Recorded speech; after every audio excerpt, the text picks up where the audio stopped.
Hi, this is Joe again with another movie review, and of course I'm going to continue or conclude my Star Wars movies review with doing, of course, the final, what is considered the final chapter if you go in order from the prequels to now, and of course it's Star Wars Episode 6, Return of the Jedi, and of course it's the movie that wraps everything up in a neat package in about 2 hours and about 15 minutes.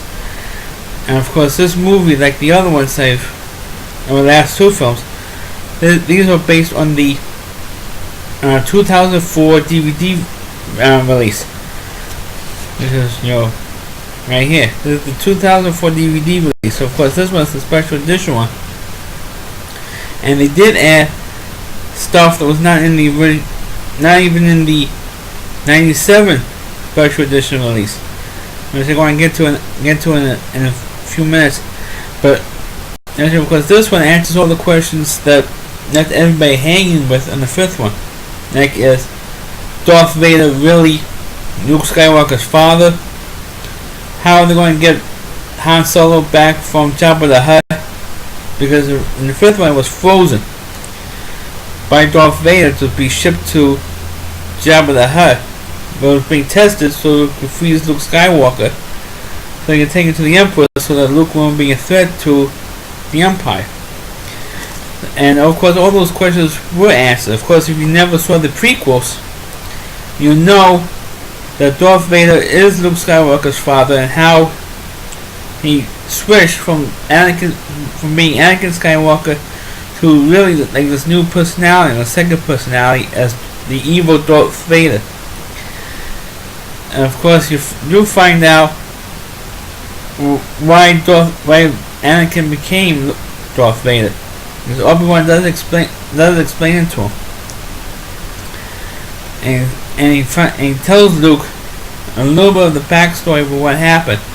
That when he first met Anakin, of course he knew how strong the Force was with him, and was surprised at that. And he took it upon himself to train him, which of course, if you've seen Episode 1, he took it upon himself to train him, because he promised his old master they would train Anakin.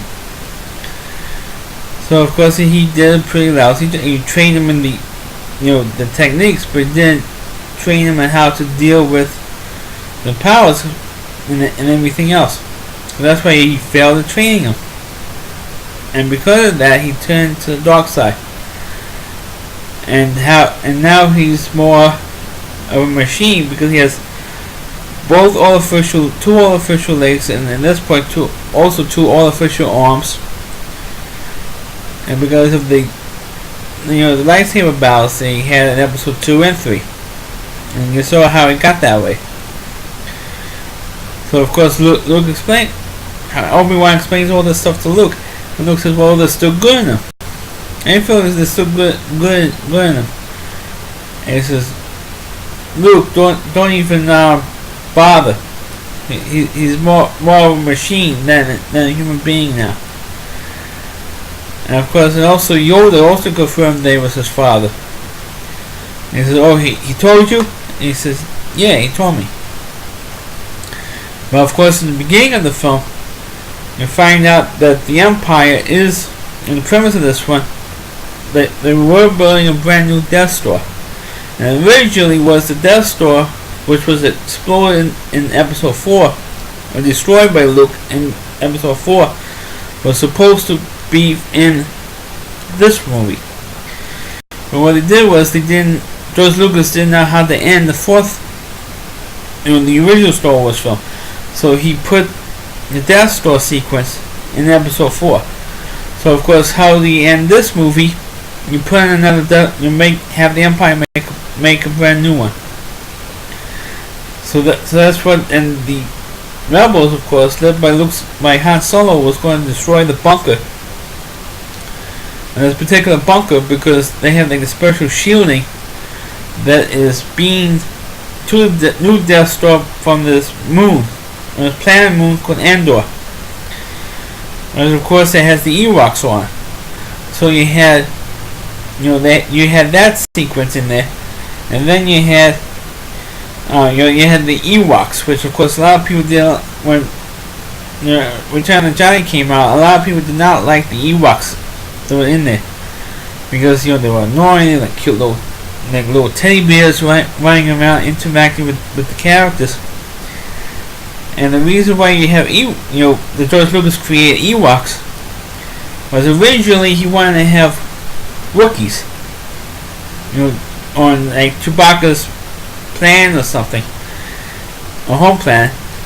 And the reason why he switches to Ewoks because it was already established throughout the first episode 4 and episode 5 that Wookiees know technology, and he wanted to say, if you don't need heavy technology to win a military battle, and that's what Lucas wanted to prove. So he felt he couldn't really do it with Wookiees because Wookiees know or familiar with technology, modern weaponry, know how to fly ships. They know all that stuff, or familiar with it. So he wanted to have like a little tribal group of people to fight the Empire and win.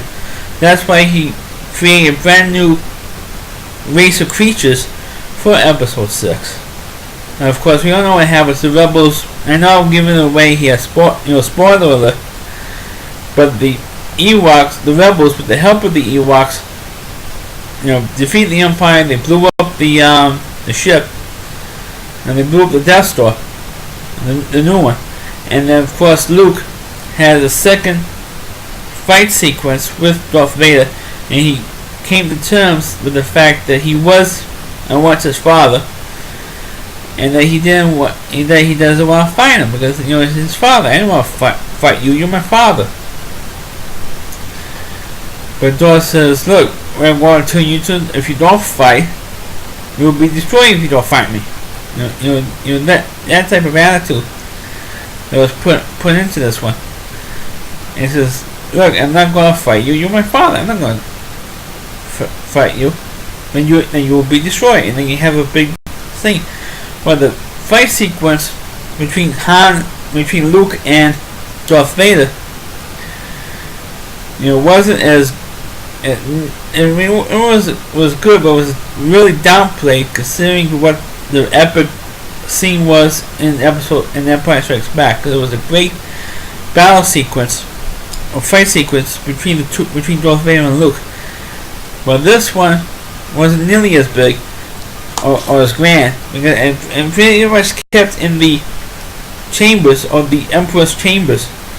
And also, I should point out, this was the first movie where you actually, other than that one scene in episode 5, where you actually do physically see the Emperor. And you do see him walking around, and it's the same actor who played General Senator Palpatine and the Emperor in the prequels. It's the same actor, and I believe it was the same actor. So, and they brought him back for the prequels. When George Lucas went back to make the prequels, he used the same actor as in Episode Return of the Jedi. So it's the same actor. And so they had that whole sequence. Of course, I know I jumped ahead because of what I want to talk about from the earlier film. But let me finish this point first. Of course, Luke does convert his father, or Anakin, back to what he was before he turned to the dark side. And of course, you had the Emperor gets killed. Because what happened was when Luke defeats his father, he cut his robot. Of course, if you see the prequels, Anakin's arm was chopped off by Count Dooku in episode 2. So again, in episode 6, the same arm, his right arm, was chopped off again by Luke in the fight scene. So after that, the Emperor says, "Okay, now you can take your place in my side now, because you hate him, make you powerful. Now you can take your father's place at my side." And Luke says, "I'll never turn to the dark side." And stupidly, he threw his lightsaber away. Well, of course, then guess what? How the Emperor was shocking him. The electric bolts coming out of his fingers, which was a new power, which we never seen that actual power until, of course, we turned for the first time in episode 6. But of course, it was the prequels. It was otherwise, because you see in episode 2, you see in episode 3, that particular power where the Dark Lord shoots, electric bolts out of their fingers. When you see it for the first time in this movie. So Luke was getting shocked by the Emperor, and Darth Vader grabs the Emperor up and dumps him into this power vat, whatever it was, and through this hole that was there, and of course several stories high, and of course he dies on impact, and that's how the Emperor dies. Another spoiler. So of course Luke trying to get his father Anakin back on the ship so he could fly him, so he could get medical attention. And he said, he's not. He told Luke that he wasn't going. He knew he was not going to make it.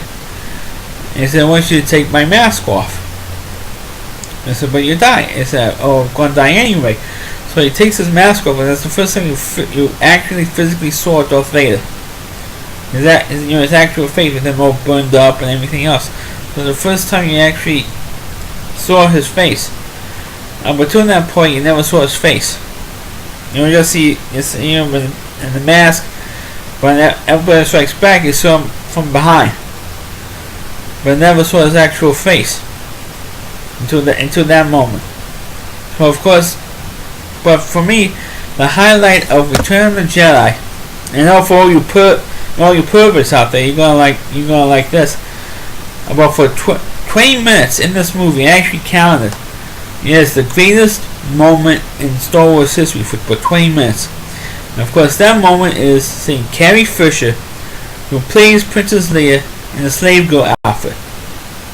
That to me, I was not even 12 years old yet, seeing Carrie Fisher in the slave girl outfit was the highlight of the entire Star Wars saga.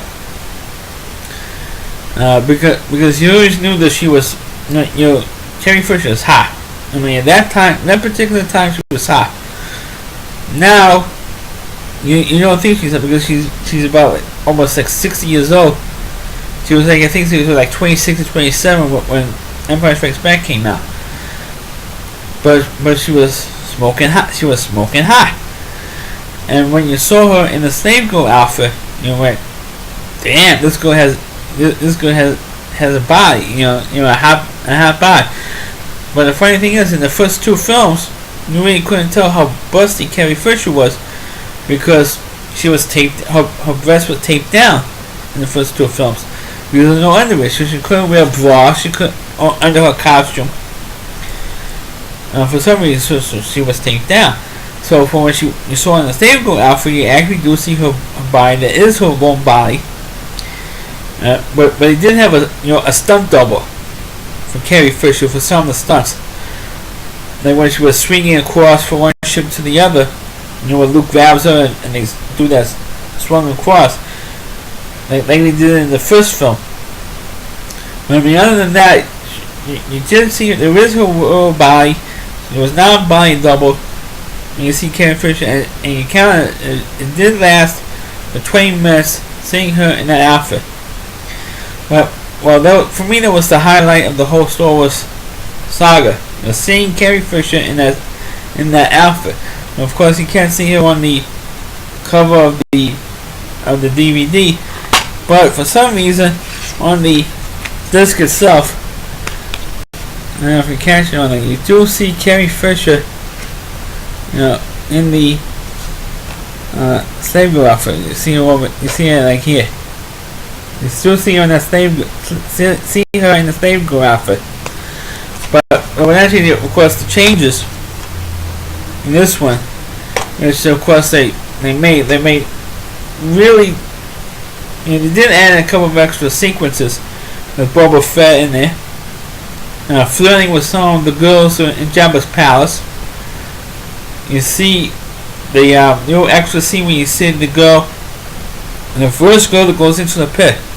When Jabba puts the bun on his chair, and the slave girl goes down into the pit, and you see the door coming up, with the Rancor monster was in there. But you didn't see the monster yet. You didn't see the monster until when Luke went in there in front of the Rancor monster. And you saw that. It was the first time you actually saw that was in this version. And of course, the two biggest changes, or controversial changes, there was one particular sequence when you see the band. In the original Star Wars film, you see the band, and they were like puppets, and they were puppets. For this version, they switched from puppets to CGI characters, and there was one in particular that ran to the camera. It was, sticking his tongue out and still screaming. He literally could look down this character's throat. That was kind of annoying. And that particular sequence was annoying.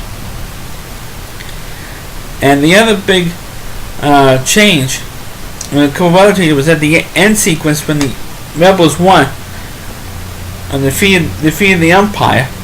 No more Darth Vader, no more Emperor, no more Empire really, except for the few fragments that are still, left. Whatever troops are still left. You had the music was changed in the celebration scene on the Ewok village. The music was changed. It was a different kind of music that was playing there in the background. And also not only that, but you see the other planets, which you've never seen before. You see the other planets in the Star Wars universe throughout the whole without the 6 films. You see Naboo, you see Coruscant.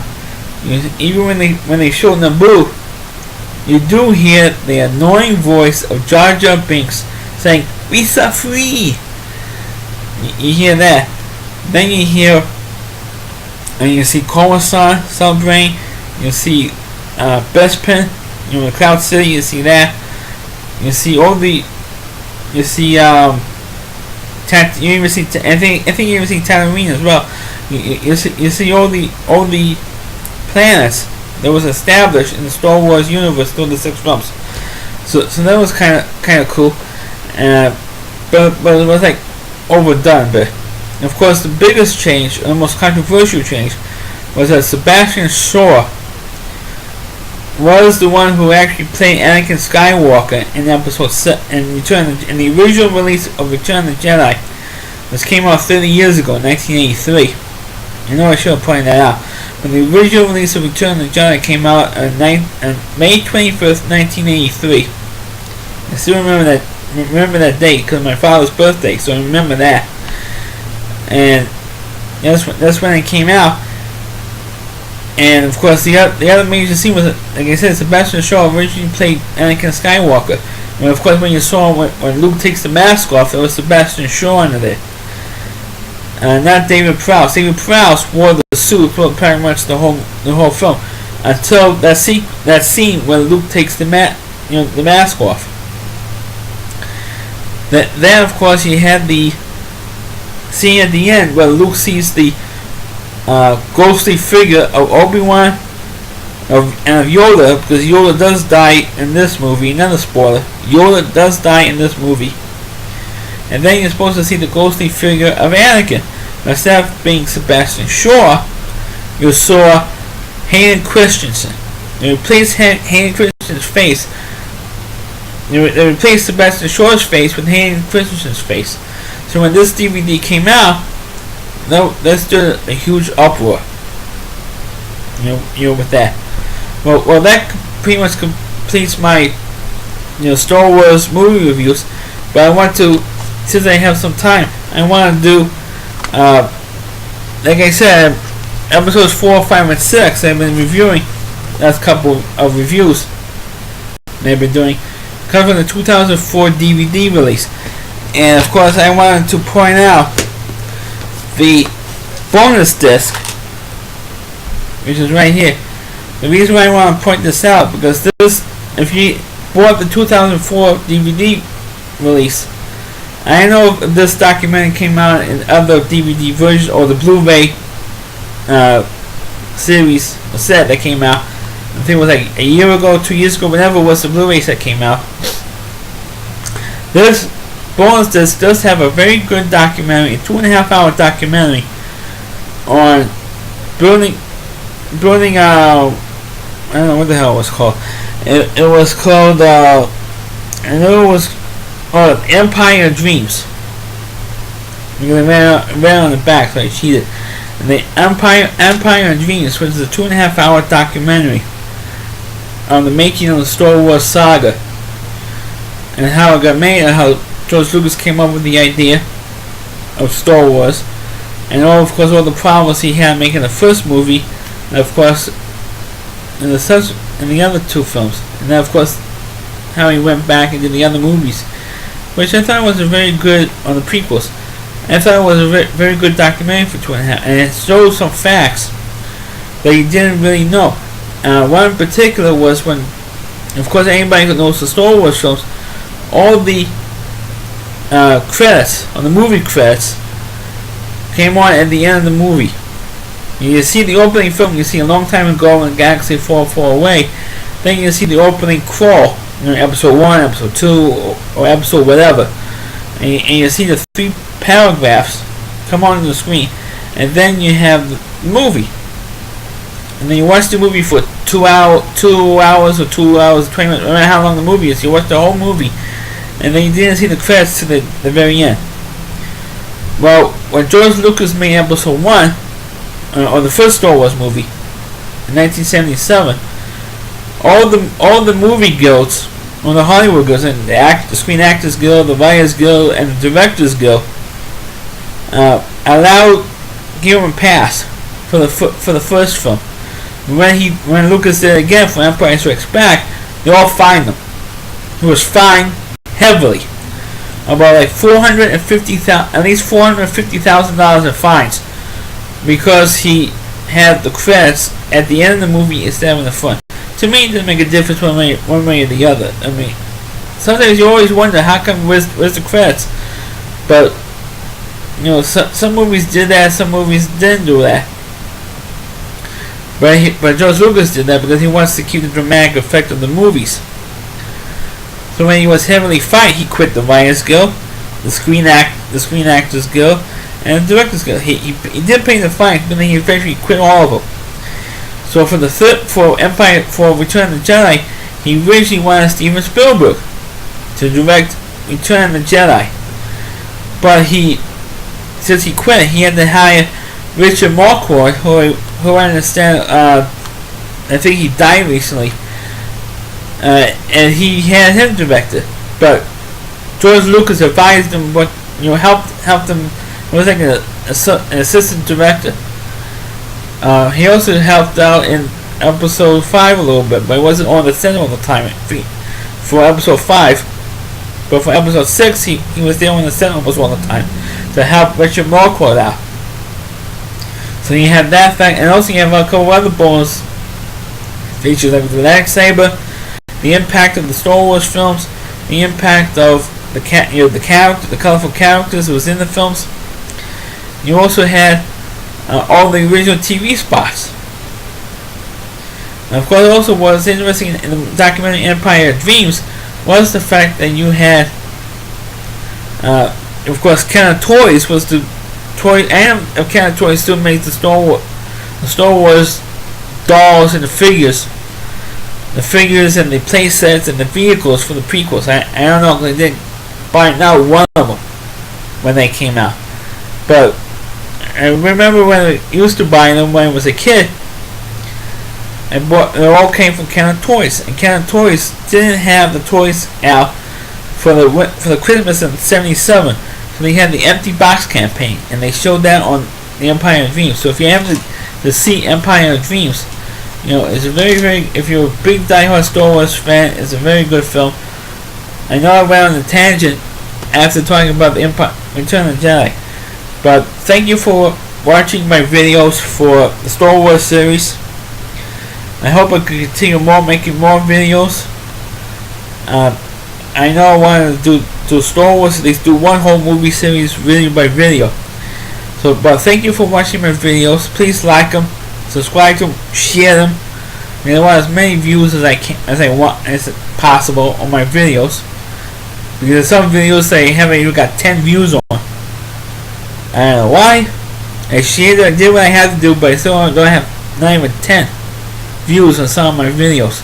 So please share them, like them, share them on Facebook. Do what you can to please help promote my videos, because I do what I can. Now I'm asking you to do what you can for it to help promote my videos. But thank you for watching, and catch you next time.